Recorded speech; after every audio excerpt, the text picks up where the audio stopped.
اعوذ باللہ من الشیطان الرجیم بسم الله الرحمن الرحیم.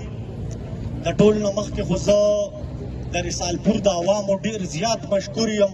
ما ته دې کې ښکاري تقریبا د هر ګوند د هرې پارټۍ خلک په دې احتجاج کې شامل دي او دا ظاهروي چې زموږ یونټي، زموږ اتفاق، زموږ اتحاد دا برقرار دی، برقرار به وي او انشاءالله موږ به د دې ظلمونو خلاف کلم چې څه که هغه د بجلۍ د بل په شکل کې او که د ګیس د بل په شکل کې او که عام اشیاء خوردونوش او که بل څه قسم ته احتجاج وي نو هغې کې مونږ ټول عمر همیشه دپاره د رسالپور خلکو اتفاق او اتحاد کړی دی.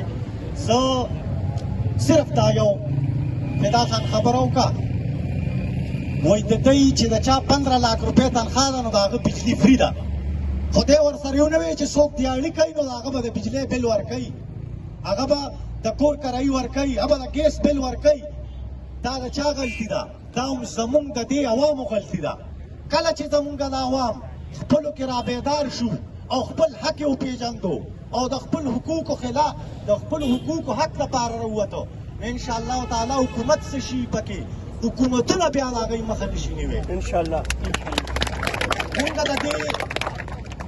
د دې رسالپور نه د دې مجمع نه د دې مجمع په توسط سره د دې فاشست حکومت نه دا مطالبه کوو چې فوري ټایم باندې دا ناجایز ټیک واپس واخلي او بله دا مطالبه کوو چې د بجلۍ کم ناروا لوډ شیډینګ دی چالو کړی دی، یو خوا بجلي نشته، بل خوا بیلونه ډېر شو، بل خوا مهنګایي ده.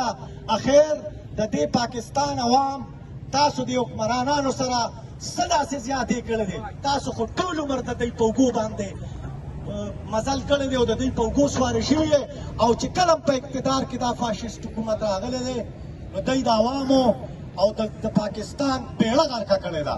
انشاءالله دغسې اتفاق او اتحاد به ساتو او دا مجمع د رسالپور د دې روډ نه دا مطالبه کوي چې فوري طور کې دا ظالمانه ټیکس واپس واخلي او واپس دې هم حق او د لوډ شیډینګ باندې دې هم کابو راولي. ستاسو ډېره مننه. انشاءالله هره موقع کې به هم دقسې ولاړ یو څنګه چې نن تاسو د اتفاق مظاهره وکړه. ډېره مهرباني یو څو نارو جواب راکې. ظالمانه ټیکس نه منو، ظالمانه ټیکس نه منو، ظالمانه ټیکس نه منو. معاملہ کا جو یار ہے معاملہ کا جو یار ہے فاشسٹ حکومت ډېره مننه.